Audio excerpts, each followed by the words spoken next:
Tamara Haynes. I'm here at Paducah Quilt Week with Barbara Oliver Hartman. Welcome. Thank you. Glad to be here. We are so excited to have you and your beautiful quilt, Autumn Evening.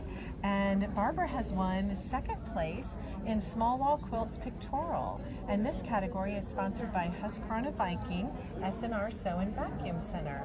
Congratulations. Thank you. I'm so excited. So Barbara, tell us about the process. What I do is I work on several different kinds of quilts and am working on several quilts at a time.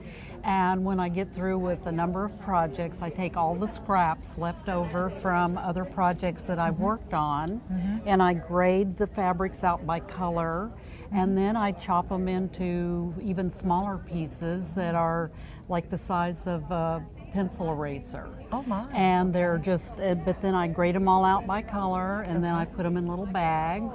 Okay. And then when I go to make one, so I had an idea that I wanted to work with from yellows and greens up to reds. Okay. And so I had them all graded out, and I sort of numbered them.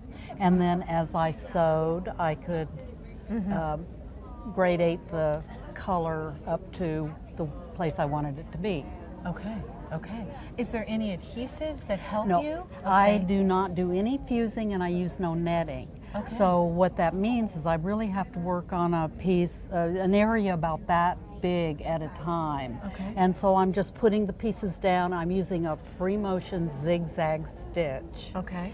And I sew that all down, and I try to not, I don't necessarily get them perfectly, just so that they're attached on the first pass. By the time I get through with the whole thing, I have like 3 to 5 layers of these little pieces all over the surface. So mostly what you're seeing, you see the fabric through, but you also see a lot of the thread, and I use a variegated thread to add a little bit more interest. Absolutely, absolutely. And it feels like I see some levels. Now, are there different layers here? There are. Okay. I do a background first. I do this just really like a person doing a oil or acrylic paint. I put the background in first, then I come back in with another layer, say the trees is going to be the next, and then I come and adjust the foliage.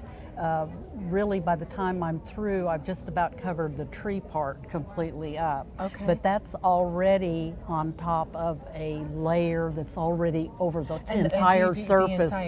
The entire surface of the quilt. Okay. Tell me, do you have a name for this technique, or how?